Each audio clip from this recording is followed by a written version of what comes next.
semuanya, kembali lagi bersama kami AA Podcast, Amei Alia Podcast, cerita dua suara. Halo semuanya, kembali lagi di Ngobrol Santai tentang vintage dan aturannya bersama saya Amei. Dan saya Alia. Wah, tidak terasa ya, ini sudah part terakhir kita nih dari seri kita. Ya, waktu cepat sekali ya berlalu. Dari yang awalnya kita bahas soal sandbox, selalu jalan-jalan ke berbagai negara, dan sekarang kita sampai di puncaknya nih. Bagaimana regulasi bisa menjaga stabilitas keuangan tanpa menghambat inovasi? Nah, ini topik yang paling menarik banget di antara tiga topik kita nih, karena sering sekali orang menganggap aturan itu musuh inovasi. Ya, padahal sebenarnya kalau dibuat dengan cepat, aturan justru bisa jadi teman baik inovasi. Betul tuh, Ame. Yuk kita bahas lebih dalam. Ya begini saudari Alia, jadi menurut kamu apa fungsi utama regulasi di dunia vintage ini? Kalau saya ibaratkan regulasi itu seperti rem dan kemudi di mobil. Wah, analogi yang bagus. Maksudnya gimana begitu? Jadi begini, Ami. Rem berguna untuk menjaga alat kecepatan tidak terlalu berlebihan, supaya tidak nabrak. Tapi, kemudi berfungsi untuk mengarahkan perjalanan. Tanpa rem dan kemudi, mobil bisa keluar jalur dan menabrak. Gitu. Jadi, maksudnya aturan bukan untuk menghentikan, tapi untuk mengarahkan. Gitu. Tepat sekali, Ame. Tepat sekali tuh. Di dunia vintage yang seperti sekarang ini kan, kalau tidak ada aturan, semua startup bisa bebas mengelola uang orang. Resikonya sangat besar tuh kalau begitu. Mulai dari kebocoran data, penipuan, sampai dengan potensi krisis keuangan, teman-teman. Iya juga sih. Jadi regulasi seperti itu seperti pagar pelindung, bukan tembok penghalang gitu. Ya, kurang lebih seperti itu ya. Itulah, Ame. Tapi ngomong-ngomong nih, soal krisis, stabilitas keuangan ini penting banget ya? Iya, betul. Karena kalau ngomongin sistem keuangan goyah, efeknya bisa kemana-mana. Misalnya kalau ada vintage besar yang gagal, dampaknya bisa menjerat ke pengguna, investor, bahkan ke lembaga keuangan lainnya loh. Jadi seperti efek domino ya, kayak satu jatuh yang lain juga ikut tumbang gitu. Tepat sekali, Ami. Karena regulator seperti OJK dan Bank Indonesia juga punya tugas besar untuk menjaga kestabilan sistem. Wah, jadi saudari Alia, jadi bukan hanya untuk mengatur vintage ya, tapi menjaga kepercayaan masyarakat terhadap keuangan secara keseluruhan gitu. Betul sekali. Kalau sistemnya stabil, orang jadi lebih percaya untuk berinvestasi dan bertransaksi digital zaman sekarang ini seperti itu. Tapi kan vintage hidup dari inovasi nih. Kayak kalau semua bisa diatur, bukannya jadi sulit berkembang gitu. Nah, disinilah itu muncul yang namanya konsep proportional regulation. Artinya, aturan dibuat sesuai ukuran dan risiko perusahaan. Maksudnya gimana tuh Alia? Misalnya gini nih, Ame. Startup baru dengan pengguna sedikit, tentu tidak perlu aturan seketat perusahaan besar ya.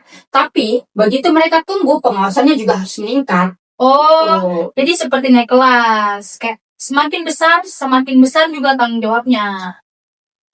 Tepat sekali, Amin. Jadi inovasi tetap bisa tumbuh, tapi tetap bisa terkendali juga. Ini menarik. Jadi regulator tetap melindungi masyarakat tanpa menghambat ide-ide baru, gitu. Betul tuh, Ami. Ini juga biasa disebut dengan smart regulation, di mana itu aturan yang cerdas dan mengikuti perkembangan zaman gitu. Tapi kayaknya tidak mudah ya buat regulator menjaga keseimbangan itu. Benar sih, Ami, karena teknologi berkembang lebih cepat daripada aturan. Terus jadi salah satu kuncinya adalah ya harus kolaborasi, itu sih. Kolaborasi ini dengan siapa? Pasti dengan semua pihak dong, Ami. Pelaku industri, asosiasi, vintage, akademisi, bahkan masyarakat pun ikut terlibat. Jadi bukan lagi hubungan pengaturan dan diatur, tapi partner kerja gitu. Iya, contoh misal nih, OJK punya Innovation Hub, terus tempat startup bisa diskusi langsung dengan regulator sebelum membuat produk baru gitu. Wah, karena jadi lebih terbuka ya. Betul, karena kalau semua pihak saling dengar, aturannya dihasilkan juga lebih tepat sasaran sih, Ami. Tapi kalau jumlah vintage terus bertambah nih, gimana caranya OJK dan BI mengawasi semuanya? Nah, disinilah teknologi membantu. Karena sekarang adanya regtext dan subtext gitu. Boleh dijelaskan singkat? Sempat sih pas satu kemarin saya sudah jelaskan Iya, juga, tapi di sini saya mengulang lagi. Regtext atau regulatory teknologi membantu perusahaan patuh aturan secara otomatis, misalnya membuat laporan transaksi digital gitu lah. Mi. Oke, jadi dari sisi perusahaan, kalau subtext apa? Sama subtext itu kemarin saya sudah jelaskan juga. Tapi di sini subtext digunakan regulator untuk menganalisis data dalam jumlah yang besar, Amin. Menggunakan AI, misalnya mendeteksi lonjakan transaksi yang tidak wajar gitu. Wah, jadi penguasannya juga kayak melek teknologi ya? Kayak gitu. Melek teknologi, iya dong. Dunia digital butuh pengawasan digital juga pastinya, gitu. Jadi Alia, selain teknologi nih, apa lagi yang dibutuhkan agar regulasi bisa tetap efektif? Regulasi itu harus adaptif dan inklusif, artinya bisa berubah sesuai zaman dan melibatkan semua pihak pastinya. Jadi bukan aturan yang kaku ya? Betul, misalnya dulu vintage hanya soal pembayaran, sekarang ada insurtech, wealtech, bahkan agri vintage. Kalau aturannya tidak berkembang, pasti bakal ketinggalan sih. Dan inklusif berarti masyarakat juga dilibatkan? Iya, betul. Salah satunya itu lewat edukasi literasi keuangan digital. Karena percuma jika adanya teknologi hebat, kalau penggunanya tidak paham cara pakainya. Setuju. Kadang ini orang bukan tidak percaya kayak pada vintage, tapi belum mengerti cara menggunakannya. Nah itu sebabnya regulator juga punya peran dalam meningkatkan literasi keuangan. Amin. Tapi Alia saya ini pernah dengar kasus vintage di luar negeri yang sempat bikin heboh. Sekarang kita sudah masuk pada studi kasus ya. Iya. Di krisis dan pelajaran dari dunia. Ya kamu pasti maksud Wirecard di Jerman pada tahun 2020 ya? Iya, yang ternyata laporan keuangannya palsu kan? Betul tuh, karena pengawasan digitalnya belum kuat pada saat itu. Setelah kasus itu, Uni Eropa memperketat sistem pengawasan vintage-nya juga karena terjadinya masalah itu. Wah, jadi dari situ semua negara belajar bahwa pengawasan tidak boleh setengah-tengah. Gitu. Iya, karena satu kasus besar bisa membuat kepercayaan masyarakat hilang kan.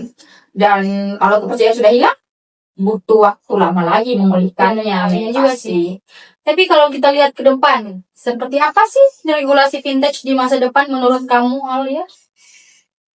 Menurut saya rasa regulasi akan semakin digital ya, transparan dan berbasis data. Jadi seperti dashboard nasional yang bisa memantau semua pergerakan vintage secara langsung gitu. Betul sekali, Amin. Tapi bukan berarti manusia digantikan sepenuhnya oleh mesin ya. Iya. Gitu.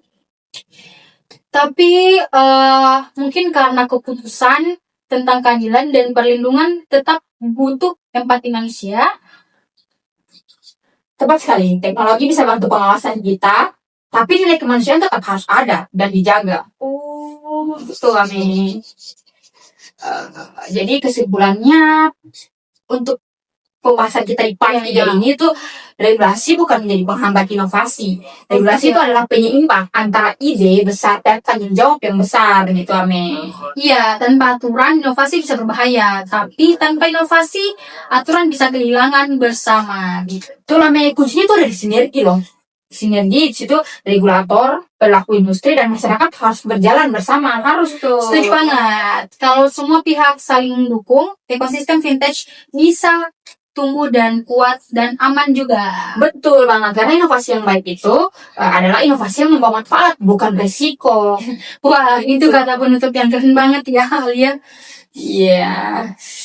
Terima kasih, Ame. Dan terima kasih untuk semua pendengar, teman-teman semua dimanapun kalian berada, sudah mengikuti seri ngobrol santai dengan vintage dan aturannya dari awal, dari part 1 sampai dengan part 3 saat ini.